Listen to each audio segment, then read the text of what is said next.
He just sat there, staring straight ahead, not a single word. But when he got out of the cab, he left something behind. And now, the FBI is at my door.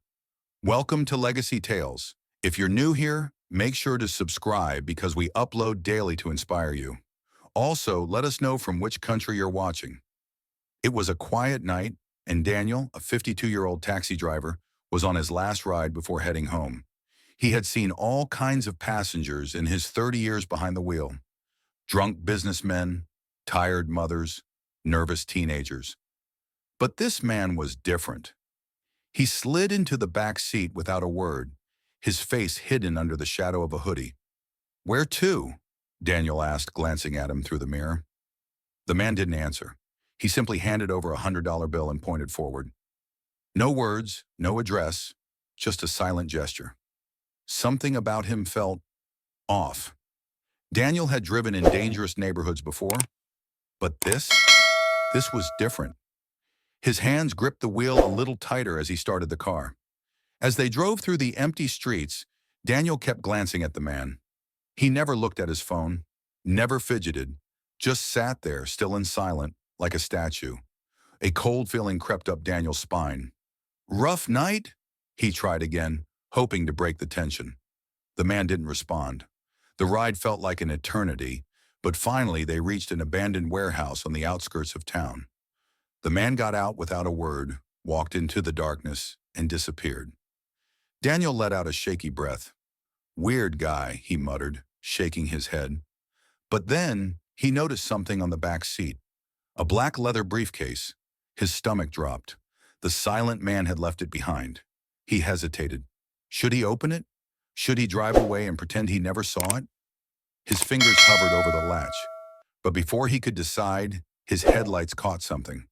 Two figures watching him from a distance.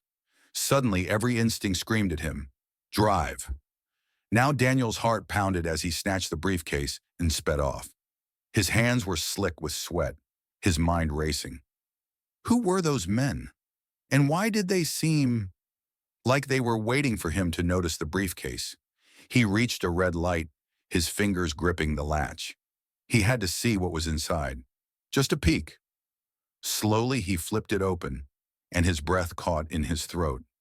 Stacks of crisp $100 bills, neatly packed. But that wasn't what made his stomach twist. There was a small envelope on top with his name written on it. His hands trembled as he ripped it open. Inside was a single note typed in clean, precise letters. "Drive home. Act normal. Expect a visit." His body turned cold. How did they know his name? His address? Who was this man? The light turned green, but Daniel's world had stopped. His mind screamed at him to throw the briefcase out, leave town, vanish. But it was too late. A black SUV appeared in his rearview mirror. No headlights, no sound, just silently following him. Daniel's breath came in short gasps. His fingers clenched the steering wheel. What had he just gotten himself into? He floored the gas pedal, weaving through the empty streets, trying to lose the SUV. But no matter how many turns he took, no matter how fast he went, it stayed right behind him. And then, just as he thought of calling the police, the SUV vanished. Gone, as if it had never been there. He skidded into his driveway, heart hammering. For a long moment, he just sat there, staring at the briefcase. He wanted to believe this was all a mistake. Maybe the man would come back for it. Maybe this wasn't what he thought it was. But deep down he knew. He had just stepped into something far bigger than himself. Then, a knock at the door. It was barely sunrise, and standing outside were FBI agents. Daniel's hands shook as he opened the door. Two men in dark suits stood there, their expressions unreadable. The taller one held up a badge. "Mr. Daniel Carter, we need to talk." Daniel's throat was dry. He stepped aside, letting them in. His mind was spinning. Was he in danger? Was this about the briefcase? The shorter agent, a man with sharp eyes, placed a file on the table and slid it toward Daniel. "Do you know who your last passenger was?" Daniel hesitated. That silent man, the one who left the briefcase. He shook his head. The agent opened the file. Inside was a photograph. The same man. but the headline above it made Daniel's stomach drop. Missing CIA operative, presumed dead. Daniel's breath caught. Dead? But he had just... The taller agent leaned in. That man wasn't just any passenger. He was one of ours, and he's been off the grid for years. Daniel's chest tightened. Then why did he give me the briefcase? The agents exchanged glances. The shorter one spoke.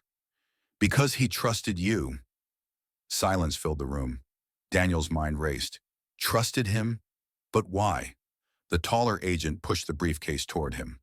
Open it. Daniel hesitated, then flipped the latches. The stacks of money were still there, but this time, he noticed something else. A small, black device. The agent picked it up carefully, his face turning grim. He left this for us.